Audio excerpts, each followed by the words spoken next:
Hello heroes and villains, my name is Jordan and welcome to my channel. Today's video is going to be a day in the life where I read the Winternight Trilogy by Katherine Arden.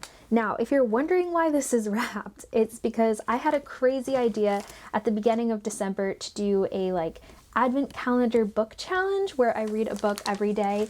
I'll have the TBR video linked down below if you want to check that out, but I wrapped everything and now it's time to read the Winternight Trilogy. And starting off with the first book, I know it's this one because it's a paperback. We have The Bear and the Nightingale. I have the audiobooks for all of these and I'm really glad about that because I've got a lot to do today. Stuff all involving winter, holiday. I have to wrap some gifts. I've got to make some Christmas cards. I will be baking a Russian-inspired breakfast because this is a Russian-inspired fantasy. So let's start off the morning with some reading.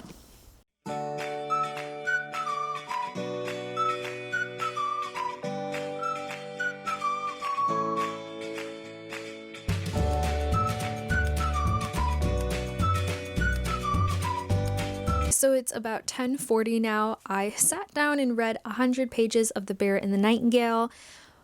It is incredibly whimsical, and by that I don't mean that there's really fantastical flowery writing, but it's actually the content that is making me feel like I'm reading a fairy tale, and that's when you know it's good writing.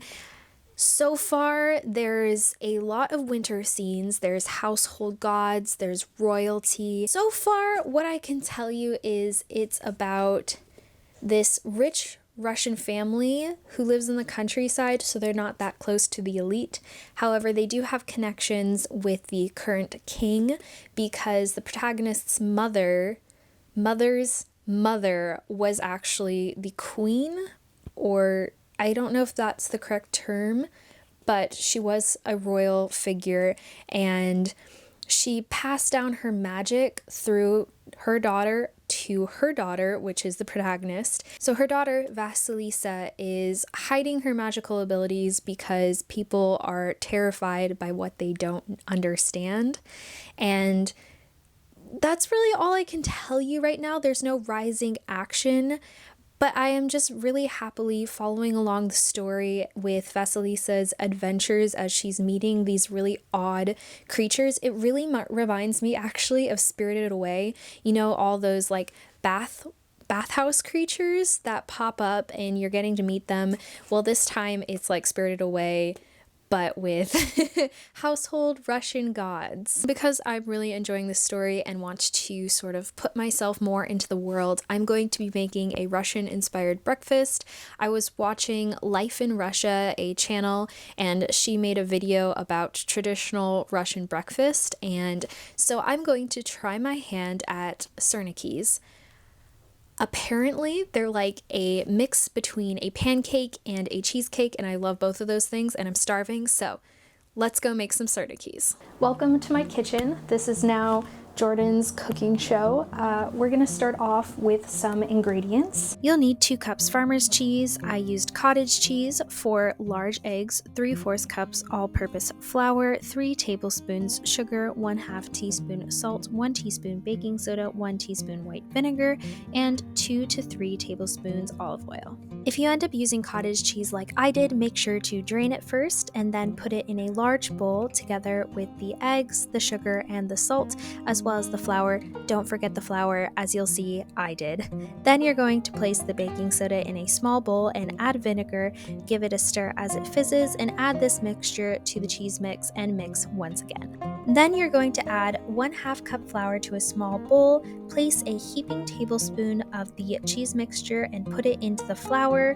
Then you're going to reach into the bowl and sprinkle some of the flour on top of the pancake. With well-floured hands, pat it all together and mold into the shape of a pancake. Set aside until ready to cook. So this ain't going as planned. I think I made the cheese filling like way too watery, and so it's absorbing all of the flour and it's super sticky. It's a mess, but I think I'm gonna try doing a whole plate of flour and see how that works. By the way, I've been trying to listen to the audiobook, The Bear and the Nightingale, but I just can't. Is anyone else like this, where cooking is just so distracting and like chaotic that they can't actually listen to anything? Because I feel like it'd be a great time, but I just can't do it.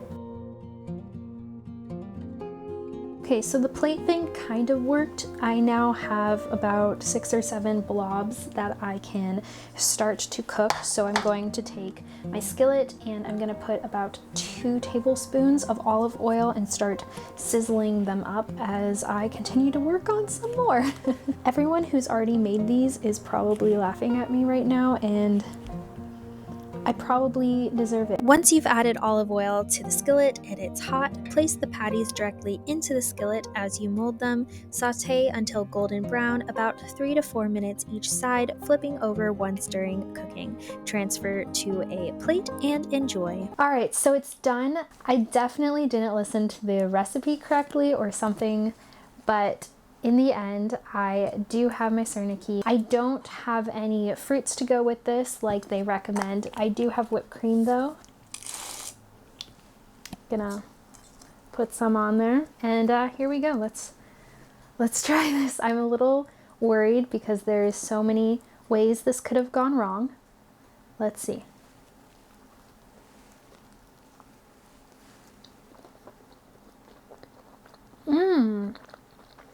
Oh, that's really good. Oh, wow.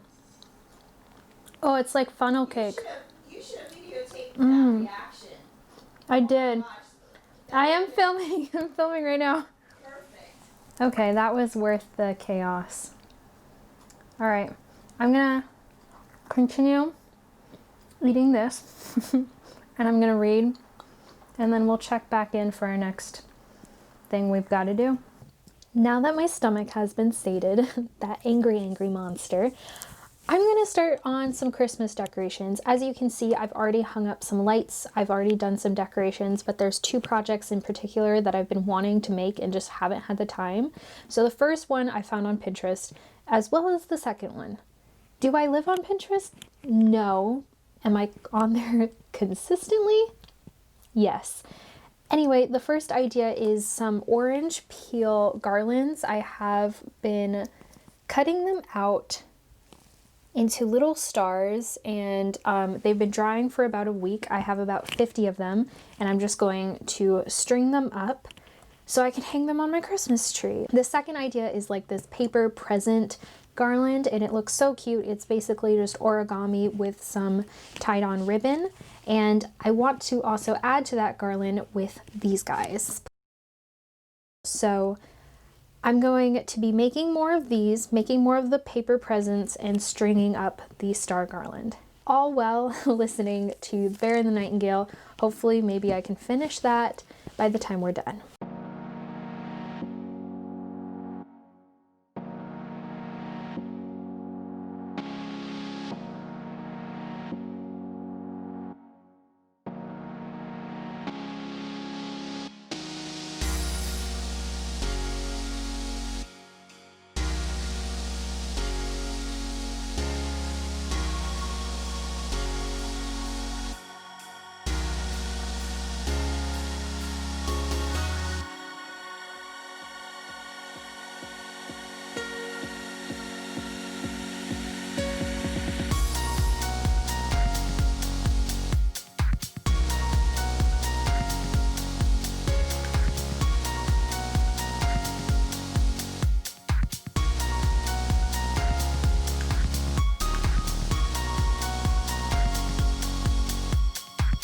That was a long 5 hours crafting. Let me tell you, the tree looks great. I learned how to do origami boxes for the first time, and I finished The Bear and the Nightingale by Catherine Arden. This was extremely well written.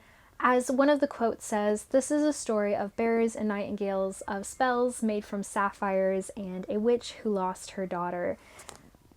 It actually kind of reminded me of Brandon Sanderson's writing in Elantris, because it definitely deals with the idea of old religions being replaced by new religions, and Like Brandon Sanderson's writing, even though you're focusing on one or two main protagonists, you're seeing everyone's perspective. No one is in black and white, and even the quote unquote bad guy, you understand why they're doing what they're doing, and I really appreciate that. Also, if you're wondering and you're looking at this as sort of like a winter wonderland book with beautiful nature writing about snow, that's not this book. It is actually more the type of winter that is going to give you frostbite and leave you lying in the cold, broken and alone, rather than the one that's going to lull you to sleep with its beauty. Actually, I also did start the second book, The Girl in the Tower. I'm on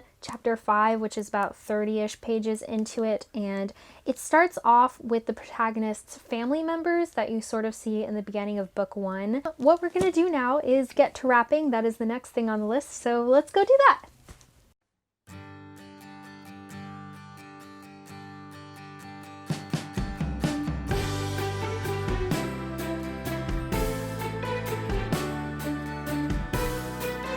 I finished wrapping. I just had like 3 presents left to wrap. I also ate dinner and walked my dog, so it's now 6:30. It's like 2 hours since I last updated you, and I only got to chapter 9 of this book, which is about 96 pages in, and so far I think I actually might like it better than The Bear and the Nightingale. I think I might be more attached to the characters now. And I think that might have been my problem for the first book, is I just wasn't feeling sympathetic. I like knew the book was sad, but I wasn't sad about it. I think right now, before we do the last thing on my list, which is making Christmas cards, I'm gonna go work out and change. So I'll be back after that.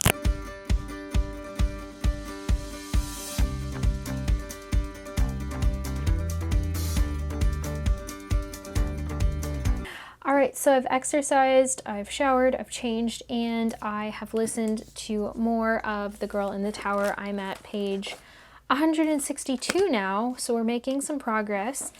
I am loving the Mulan moments in here. There is another trope in here that I'm loving, and that is girl pretending to be a boy and like killing it. I'm really enjoying this part, especially because our protagonist is now going out and like saving people and being the hero, and it's a lot of fun. I'm going to keep listening to it as I make some Christmas cards.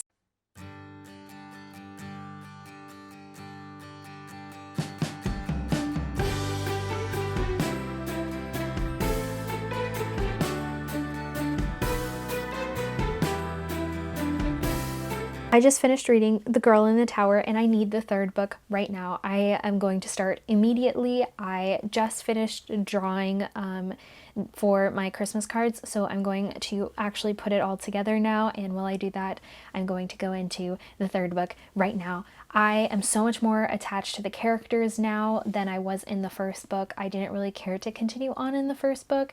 So if you read the first book and you're just like, definitely try reading the second book, because oh my goodness. At this point, it's basically a Mulan retelling, and I'm living for it. So now I'm going to go create the end product of the Christmas cards, and I just need to binge read the rest of it. I'm just going to probably stay up tonight and read it.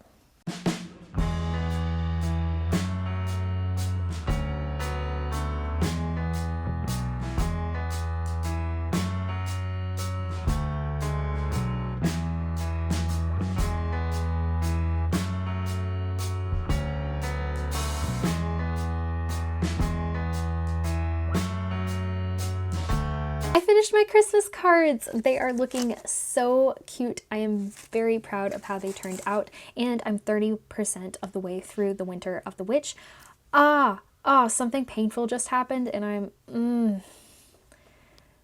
I'm living through it. I'm trying to take deep breaths, but you know what I really am frustrated about is when characters like the villains don't learn their lesson in the first book, and you sympathize with them, but now once they do it for the millionth time, you're just like, you have no more redeemable qualities. I could have liked you, but now I just want to throw you off a roof. This has been a pretty productive day. These books have given me so much energy, actually, and I'm liking it so far. So I'm going to go curl up in bed and read the rest of this book because I have to know what happens. I just finished reading The Winter of the Witch. It is pretty late now, but it was worth it. It was a very satisfying ending. It wasn't grand, it was actually pretty subtle, but I did really like it. I think I would have liked it better if I had been more intrigued with the romance. It wasn't very investable for me, sadly, but it was still good. I think because of that, though, I liked the second book better. Or actually, that's kind of hard to say because I think I liked the first bit of the second book and the first bit of the third book the best out of the entire series. And actually, I did like the first bit of the first book too. So we're seeing a pattern here. Overall, as you probably have noticed, I had a great time reading this series and would recommend to people who like Mulan and Spirited Away, as it's very reminiscent of both of those things.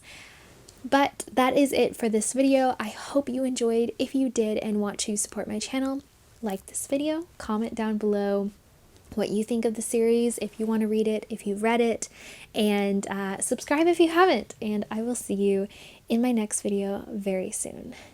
Good night.